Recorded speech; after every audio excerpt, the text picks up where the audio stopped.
تو مجھے سیر زدہ کہتا ہے، میں تو تجھے شامت زدہ کہتا ہوں، تجھے تو ہلاکت زدہ کہتا ہوں، سمجھتا ہوں۔ اگلی آیت ہے فَأَرَادَ أَن يَسْتَفِزَّهُم مِّنَ الْأَرْضِ، تو اس نے ارادہ کیا کہ انہیں اکھاڑ پھینکے زمین سے۔ فَأَغْرَقْنَاهُم مَّعَهُ جَمِيعًا، لیکن ہم نے غرق کر دیا اس کو اور جو اس کے ساتھ تھے سب کو۔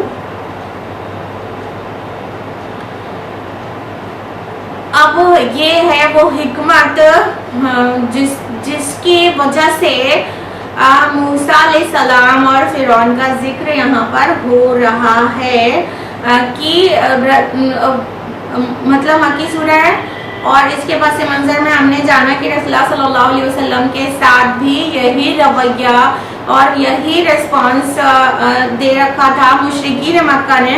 آیت نمبر 76 میں ہم لوگوں نے جانا تھا نا، اس میں وَإِن كَادُوا لَيَسْتَفِزُّونَكَ مِنَ الْأَرْضِ لِيُخْرِجُوكَ کی، اور ان لوگوں نے تو ارادہ کیا کہ آپ کے قدم اکھاڑ دیں اور آپ کو زمین سے نکال دیں، یعنی مشرکین مکہ نے بھی یہی چاہا تھا نا کہ نبی کریم صلی اللہ علیہ وسلم کے قدم اکھاڑ دے اور ان کو مکہ سے نکال باہر کرے، ان کو یہاں رہنے نہ دیا جائے، ان کو اتنا مشکل میں ڈال دیا جائے۔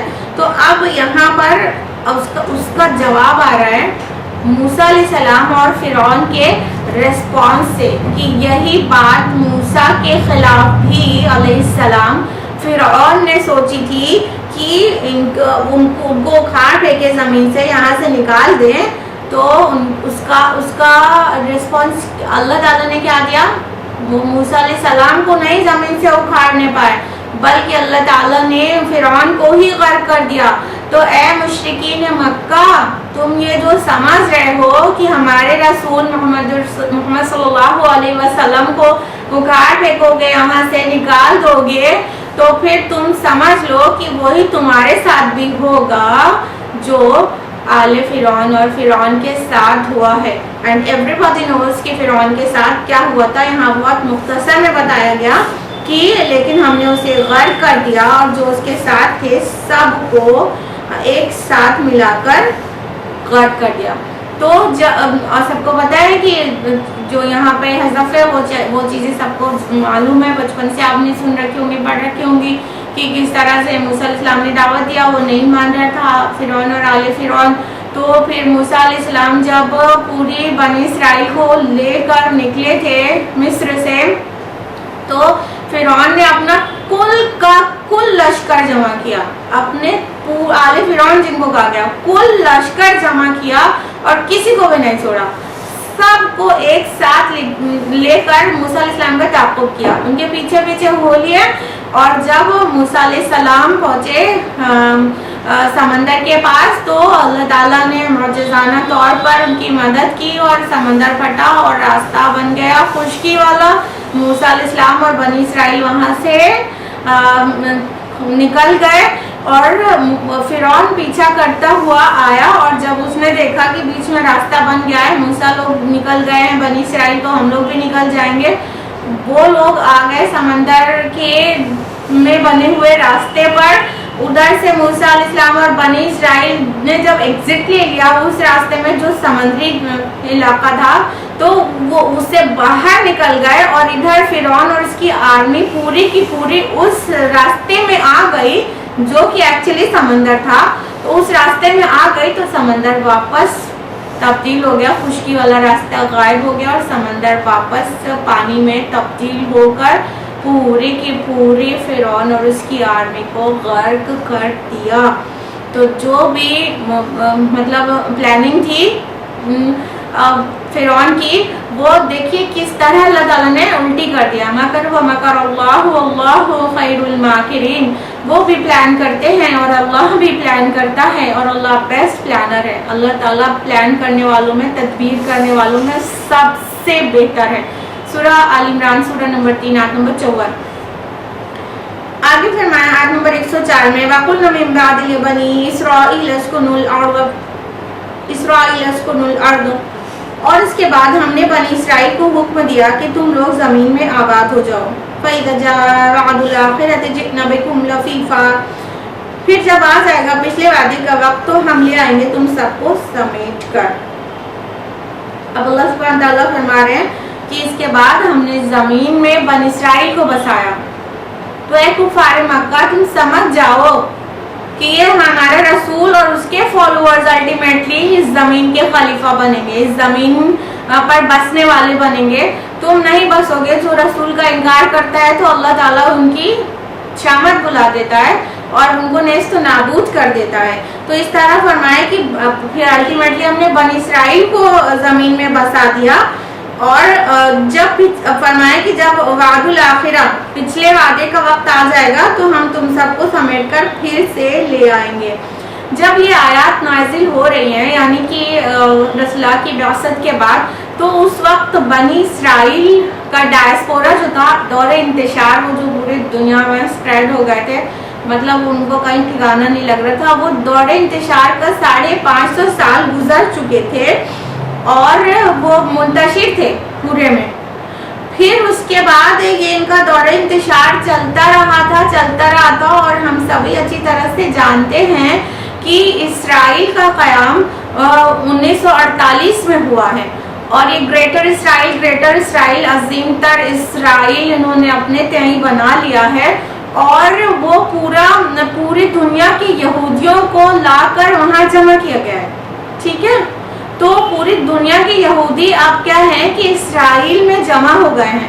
تو یہ بھی اللہ تعالیٰ کی پلاننگ ہے کہ مطلب اللہ تعالیٰ ان کو جمع کر دیا اس نے ایک جگہ پر، کیونکہ جو عذاب کی زد میں پوری قوم کو لانے کے لیے ان کا ایک جگہ پہ ہونا ضروری ہے نا۔ جس طرح فرعون اور آل فرعون کو عذاب اس طرح سے دیا گیا تھا کہ فرعون نے اپنے آرمی میں سے، اپنے سلطنت کے لوگوں میں سے کسی ایک کو بھی نہیں چھوڑا تھا، سب کو لے لیا تھا موسیٰ علیہ السلام کا تعاقب کرنے میں، تو سب آ کر خود سے غرق ہو گئے۔ تو اس طرح اللہ تعالیٰ نے بنی اسرائیل کو بھی پھر سے جمع کر دیا ہے۔ یہ اپنے تئیں سمجھ رہے ہیں وہ گریٹر اسرائیل ہے، ان کی قیام گاہ، بہترین قیام گاہ، لیکن وہ گریٹر اسرائیل نہیں، وہ گریٹر گریویارڈ بننے والا ہے، وہ عظیم تر قبرستان بننے والا ہے۔ جب مسیح علیہ السلام قیامت کے قریب نزول کریں گے تو پھر ان کے ہاتھوں ان کو پھر سزا دی جائے گی۔ تو یہاں پر ایک لطیف اشارہ ان کے دنیاوی اجتماع کا بھی ہے کہ دنیا میں بھی ہم تم کو پھر سے، جب پچھلے وعدے کا وقت آ جائے گا، یعنی قیامت کے قریب والا ٹائم آ جائے گا اور مسیح علیہ السلام آئیں گے تو تم ایک جگہ جمع ہو چکے رہو گے اور پھر تم کو وہاں پر پنش کیا جائے گا۔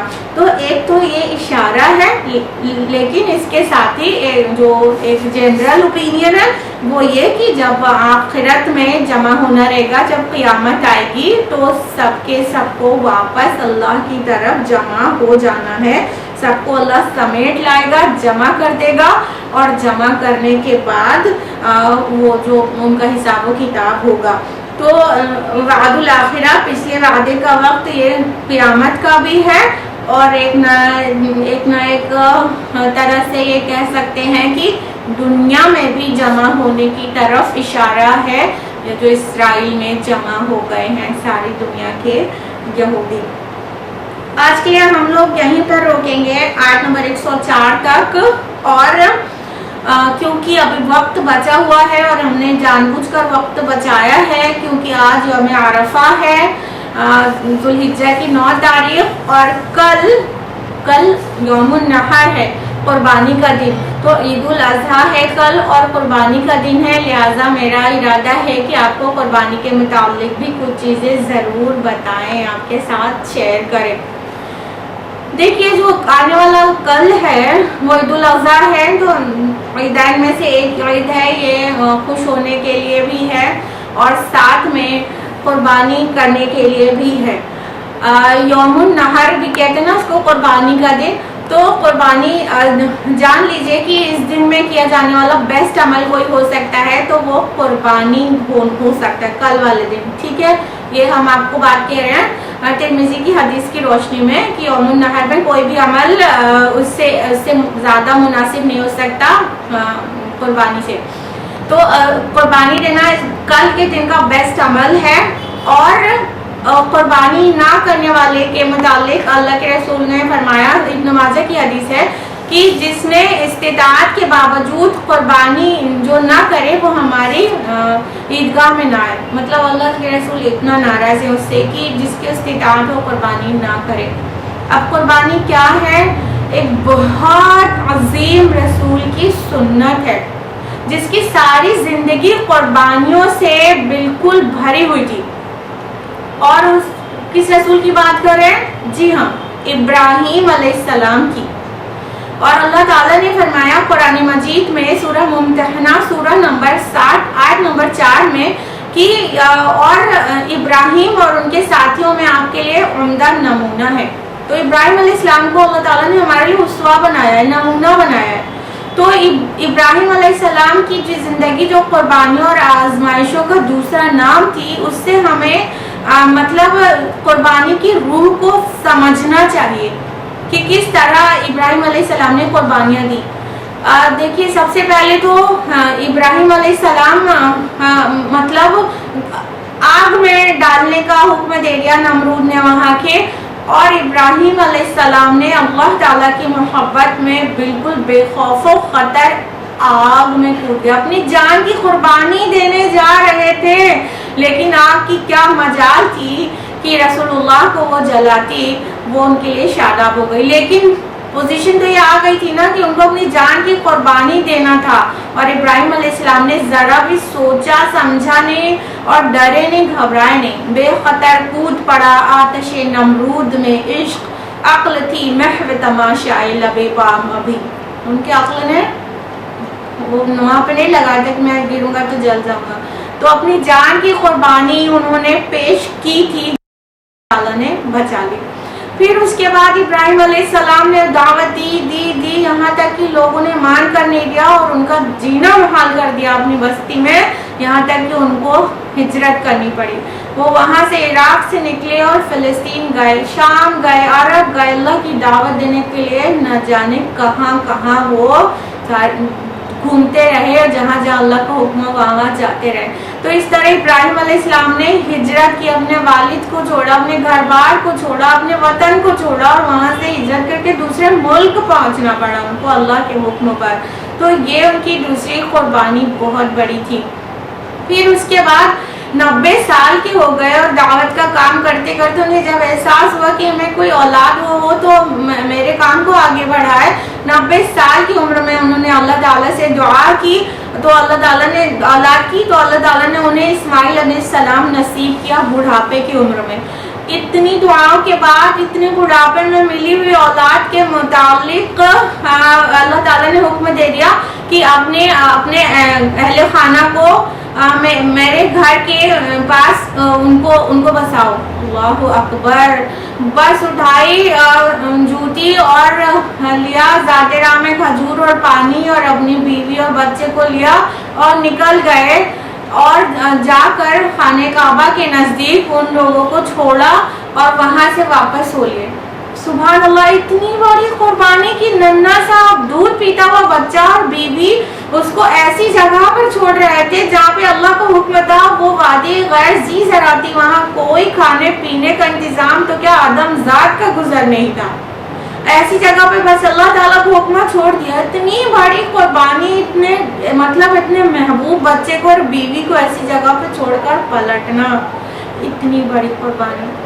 پھر اتنا ہی نہیں، ان ساری قربانیوں کی جو معراج تھی، جو کلائمیکس تھا، وہ کیا تھا کہ جب وہ لڑکا یعنی اسماعیل علیہ السلام دوڑنے چلنے والے ہو گئے اور وہ والد کو کہیں نہ کہیں سپورٹ کرنے والے ہو گئے تو اللہ تعالیٰ کا حکم آ گیا کہ تم اس کو میرے راہ میں قربان کر دو. اور خواب میں انہوں نے دیکھا کہ ان کو ذبح کر رہے ہیں. سبحان اللہ. تیار ہو گئے اور بیٹے اسماعیل سے کہا کہ میں نے خواب میں دیکھا کہ میں تجھے ذبح کر رہا ہوں. جو جواب تھا وہ ان ایکسپیکٹڈ تھا ایک بچے کے لیے. کیا تربیت دی تھی انہوں نے جواب دیا. سورہ صافات سورہ نمبر 37 آیت نمبر 102 میں یا بتے افعل ما تؤمر ستجدنی انشاءاللہ من الصابرین. اے میرے ابا جو آپ کو حکم ملا ہے کر ڈالیے، اللہ نے چاہا تو آپ مجھے صبر کرنے والا پائیں گے.